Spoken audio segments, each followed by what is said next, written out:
la Axiología de la Ciencia, el equipo que está aquí presente en esta hermosa institución, de la cual nuestros pequeños subtemas irán de nuestros compañeros uno por uno.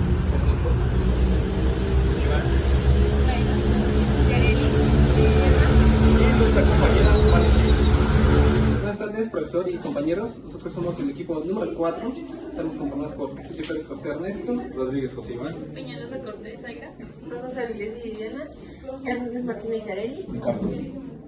Bueno, como primer punto vamos a tener que explicar qué es la axiología. Por ello mi compañera Zaira va a explicar un poco y introducirnos al tema. Bueno, ¿qué es la axiología de la ciencia? La axiología es una rama de la filosofía que estudia los valores. Cuando se aplican en la ciencia se refiere a valores tales como los que guían la práctica científica, como lo son la objetividad, la honestidad, la precisión, racionalidad y la búsqueda de la verdad. La axiología de la ciencia reflexiona sobre valores que deben estar presentes en la investigación científica, tanto como en sus medios. No solo busca un conocimiento, sino también busca hacerlo de manera ética y responsable. Bueno, todos los principios éticos que refieren a la ciencia son lo que conocemos como valores de la ciencia, ya que estos fundamentan y garantizan que la ciencia se lleve a cabo de manera correcta, ya que, como sabemos, tiende a tener muchas consecuencias que a veces son visibles o no. Yo les hablaré sobre los problemas éticos de la ciencia. Un ejemplo son las investigaciones que que los investigadores pueden falsificar los resultados con fines de financiamiento. Otro es el uso de seres humanos o animales sin su consentimiento. Experimentos en humanos, como un ejemplo fue el estudio de la sífilis en 1932 y en 1972. Aplicaciones peligrosas del conocimiento, como pueden ser las bombas, las armas y manipulación genética. Otro ejemplo es la discriminación o la exclusión en la comunidad científica, falta de equidad y racismo. Bueno, todos estos puntos nos llevan al siguiente punto, el cual lo va a explicar mi compañero Carlos. Yo les voy a hablar sobre los críticos y la ciencia, como por ejemplo está el constructivismo social, el feminismo y la ciencia, y las críticas postmodernas, que como ya sabrán, el feminismo se ha convertido en un movimiento bastante importante en estos últimos años, aunque realmente ha tenido cabida desde hace bastante más tiempo. El constructivismo social lo hemos podido ver en algunos críticos que argumentan sin saber sobre el tema, ¿no? Que es más en base a su propio criterio. Las críticas postmodernas, ¿no? Que argumentan que la ciencia solo es una narrativa entre más y muchas otras que hay, y la relación de la ciencia y la política, los cuales tienen que ver mucho con esto. Bueno, va a dar más ejemplos y nos va a introducir más al tema mi compañera Yareli. Pues, como todos sabemos, en la ciencia, bueno, en todo tenemos ética. La ciencia no es una exclusión al tema. ¿Para qué necesitamos ética en la ciencia? Bueno, para verlo de una manera más generalizada, tendremos los ejemplos de mi compañero. Sí, hay casos reales donde los valores científicos fueron ignorados, hechos a un lado completamente, como los experimentos médicos nazis, que pues en las guerras ellos querían hacer un avance muy grande, pero sin importar el costo, con el que usaron humanos, animales, y pues los cuales muchos salieron muy mal. Los científicos nazis realizaban experimentos a prisioneros de campos de concentración, claramente sin su consentimiento, y les inyectaban sustancias químicas que los exponían a congelamientos extremos y diferentes operaciones sin anestesia. También está de la manipulación genética de bebés en China. En 2018 el científico chino Hai-Niku anunció que había creado los primeros bebés genéticamente modificados usando la técnica de CRISPR. Como consecuencia de esto, el científico fue condenado y la comunidad científica exigió más regulación sobre todas estas experimentaciones. También estuvo el ocultamiento de los efectos de plomo en la gasolina, del caso de General Motors y de DuPont. Durante décadas, empresas como General Motors y DuPont promovieron el uso de gasolina con plomo, a pesar de que estudios científicos ya habían demostrado que era altamente tóxico. En este caso, pues se muestra cómo los valores éticos no importan cuando quieres hacer un negocio tan así de grande. Estos casos nos muestran que la ciencia sin valores ni ética puede causar un gran daño a la humanidad. Por eso es fundamental que los científicos trabajen con responsabilidad, respeto, conciencia social, siempre pensando en el bienestar humano y ambiental. Retomando todo esto que dijeron mis compañeros, ahora sí podemos hablar bien de lo que sería la relación que tiene la ética y la ciencia. Como sabemos, la ética son modulados, iniciativas y postulados que mantienen a raya todos estos descubrimientos. ¿Para qué? Para que todo sea digno, humano y animal. Porque, por ejemplo, sabemos que la ética restringe la experimentación en animales y humanos sin su consentimiento. Bueno, los animales no pueden dar consentimiento, pero los humanos hay casos en los que sí. Por ejemplo, más que nada en la medicina, cuando un paciente está muy mal sobre una enfermedad terminal y hay una posibilidad de un tratamiento experimental nuevo, se les da la idea, o sea, obviamente por parte legal se firman papeles, pero ahí se está dando el consentimiento del paciente hacia la empresa que lo imparta. Claro, esto va con gastos cubiertos porque es experimental. Y por ejemplo, los problemas éticos más comunes, como ya les dije, es el consentimiento no informado, la experimentación sin consentimiento. Esto vendría siendo cuando se le administran a los pacientes medicamentos que son experimentales, pero sin informarles. O sea, los hacen pasar por su tratamiento habitual. El peligro y la manipulación de datos. Esto sucede cuando se realiza una experimentación y se falsifican datos para que la hipótesis sea verdadera. Claramente esto lleva a muchos problemas a futuro porque al no ser verdadera la hipótesis se está errando las posteriores teorías que se crean con esta hipótesis, para la redundancia. El uso indebido de datos.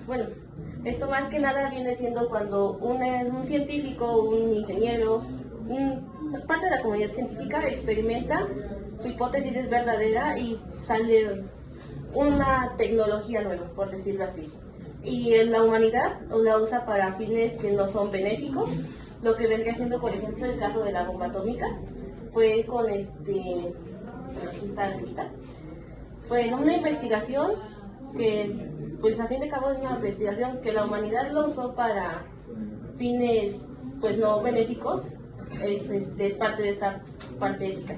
Se menciona también que esto no justifica los métodos. Por ejemplo, si quieres curar el cáncer, no vas a experimentar con pacientes sanos ni vivos, porque pues al final el fin no justifica los métodos. Se deben pensar las consecuencias. Está bien, sí. Tú como científico tienes que pensar cómo podría usarse esto, aunque no queda en nuestra responsabilidad como tal, más si nos están pagando. Tienes que pensar cómo podría usarse mal. O sea, tanto tienes que ver las consecuencias buenas, que es precisamente para lo que estás estudiando probablemente, y tienes que ver las consecuencias malas. Por ejemplo, se va a curar, malas, es un daño ambiental. La ética de la ciencia también tiene mucho que ver con el medio ambiente para no seguir degenerando el planeta. Y los conflictos de interés, por ejemplo, es cuando todos sabemos que la ciencia avanza más con la guerra. Si por ejemplo Ernesto tiene conflicto con Zaira, van a crear tecnología y tecnología y tecnología. Se supone que no debería ser así, pero es como avanza la ciencia, lamentablemente. Entre los valores más importantes que encontramos y que son muy fundamentales tenemos la objetividad, la racionalidad, la verificabilidad, la precisión y claridad y la honestidad intelectual. Todos estos valores se repiten y lo hemos encontrado mucho en diferentes fuentes, por lo que podríamos considerar los principales al momento de generar ciencia o hablar sobre ella. También podemos considerar, tomar en cuenta los temas que ahorita están en debate, por ejemplo, la ciencia y la política, la ciencia y la experimentación en seres humanos. Ese es un tema que quiero recabar, ya que es algo muy importante. Como sabrán, no tiene mucho que la experimentación en seres vivos que no sean animales, no tiene mucho tiempo que cambiarlo. A lo mucho hace unos 6 años se dejó de experimentar con animales y empezó a hacer la experimentación con humanos. El tema de esto es que muchos consideran que es algo que está mal, ¿no? Que deberíamos, está la parte que dice que deberíamos seguir experimentando con animales y la parte que dice que está bien que experimentemos con humanos, que de esa manera nosotros podemos sentir lo que le hacemos sentir a los humanos. pero es un debate que realmente es muy complicado, es muy complejo. Porque muchos dicen, es que no es necesario tener a un ser vivo, a un ser humano para poder experimentar. Pero entonces la pregunta es, ¿cómo uno puede experimentar algo nuevo si no tiene con qué o con quién? ¿No? Es algo que realmente no tiene una respuesta conclusa y que en realidad tiene muchísimas variantes. Sí, así como lo menciona mi compañero, pues actualmente después de lo de la Guerra Mundial se creó un código, una base ética, y pues así como ha ido avanzando la ciencia, la humanidad, pues hemos tenido nuevas reglas éticas, digámoslo así, y más bases científicas, ya que antes pues se desconocía mucho de esestos temas y pues no había, como decía, no había otra forma de experimentar. Entonces no se puede decir que también era lo peor o lo mejor, simplemente eran diferentes tiempos. Ahorita tenemos más bases, tenemos ya unas leyes, ya tenemos ciertas bases éticas, como lo mencionaba, para estos cambios en la ciencia. Podemos tomar en cuenta también cómo puede ayudar la ciencia al medio ambiente, ya que hablando de la geología, muchos dirían, es que la ciencia tiene grandes avances y puede ayudar bastante al medio ambiente, pero realmente no es algo que sea muy cierto, ya que están los términos como el greenwashing y el greenwashing, los cuales consisten en que supuestamente están haciendo un bien al medio ambiente, pero muy por el contrario, simplemente están contaminando. Grandes empresas supuestamente tratan de optar por algunos combustibles más saludables, por así decirlo, para el medio ambiente y para las propias personas, pero realmente resulta incluso más contaminante. No vamos muy lejos, el hecho de producir coches eléctricos. Supuestamente la producción de coches eléctricos ayuda a la disminución de CO2 en el ambiente, lo que supuestamente tendría que ayudarnos a nosotros. Resulta que la producción de este tipo de vehículos contamina muchísimo más que un vehículo a combustible. Un vehículo a combustible tiene una vida útil de unos 10 u 11 años. En esos 10 u 11 años contamina menos que una sola producción de un vehículo eléctrico. Se los dejo ahí, audiencia. Retomando los términos que usó mi compañero, lo que es el greenwashing y el greenwashing, esto nos lleva a otro punto importante, y es que todas las investigaciones deben ser transparentes y con respeto hacia el público dirigido y hacia el público investigado. Esto vendría siendo, por ejemplo, el medio ambiente y pues como tal los seres humanos. O sea, nosotros como industria química, o bueno, futura industria química, estamos muy regulados en torno a esto, hacia el medio ambiente y lo que causan los químicos ahí. Esto pues en teoría todas las empresas tienen que dar su declaración de cómo desechan sus materiales y cómo neutralizan los residuos. Esto es parte de la transparencia en la investigación. Claro, no muchas empresas no lo hacen, lamentablemente, pero... Bueno, por último, si me permiten, me gustaría mencionar a algunos autores encargados de mencionar a este tema sobre la geología. Thomas Kuhn con su libro La estructura de las revoluciones científicas, Paul Feyerabend con su libro Contra el método, argumentó que la ciencia debe ser liberada de los métodos y reglas tradicionales, y por último, Ellen Longino. Su trabajo se enfoca en la filosofía de la ciencia y la epistemología feminista. Gracias, público. Eso sería todo. A continuación, mi compañera Valentina les dará las conclusiones.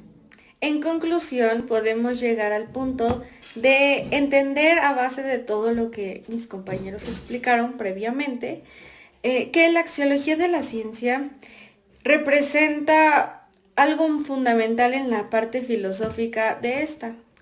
Esto se refiere a que gracias a la parte axiológica nosotros podemos orientar, justificar y darle sentido a la práctica científica. A lo largo de la historia nos hemos dado cuenta que la ciencia no es totalmente neutral, ya que ésta puede cambiar debido a los contextos sociológicos, culturales, económicos, incluso o políticos que se tienen en el mundo en ese momento, teniendo en cuenta principalmente que es quienes solventan una gran parte de la ciencia. Con esto quiero explicar que dentro de las decisiones que se toman en el ámbito científico para determinar una teoría, tiene mucho que ver el contexto mundial que presente.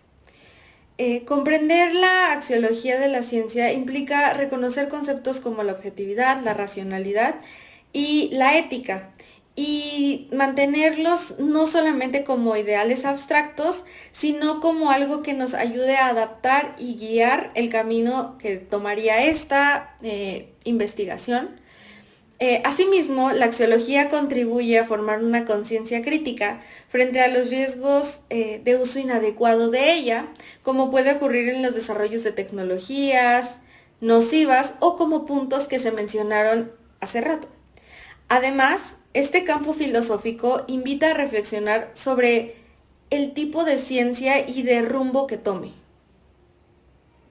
De este modo, la ciencia también nos lleva a entender otro fin que tiene, ya que no solamente es la acumulación de saberes, sino también llevar de la mano las necesidades de los seres humanos, las necesidades ambientales y las necesidades sociales, así como el ejercicio que se haga con esta.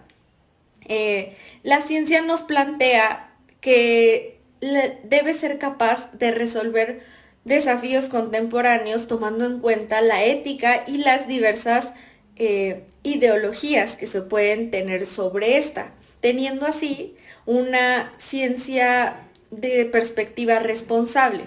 En este sentido, la axiología de la ciencia no es solamente metodología, sino también es racionalidad sobre la profundidad humana que tiene la relación científica con los seres humanos. Por lo tanto, como una conclusión general, llegamos a que la axiología no solamente es una compañía de la ciencia, sino es el giro que está tomando o que toma la ciencia dentro de todos los años debido a valores sociales que se promueven en ese momento, así como las ideologías o las razones por las cuales se estudia esto.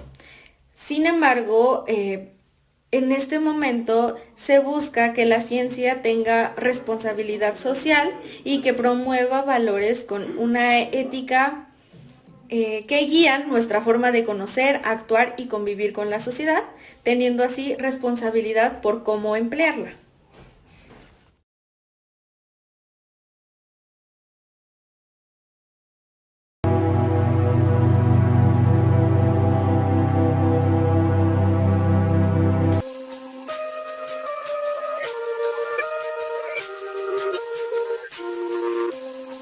Today, I wanted to eat a croissant. So I went to a place that sells croissant. And I bought a croissant. And I returned home with the croissant.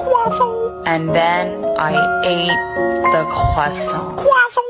Buenos días, audiencia. El día de hoy venimos a hablar sobre el tema de la axiología de la ciencia, en la cual en esta bella institución mis compañeros hablarán de sus subtemas más a fondo. Pero antes deberé de presentarlos. Ernesto Castillo, Iván Rodríguez, Zaira Peñalosa, Yareli Hernández, Rosa Sabilés y Diana.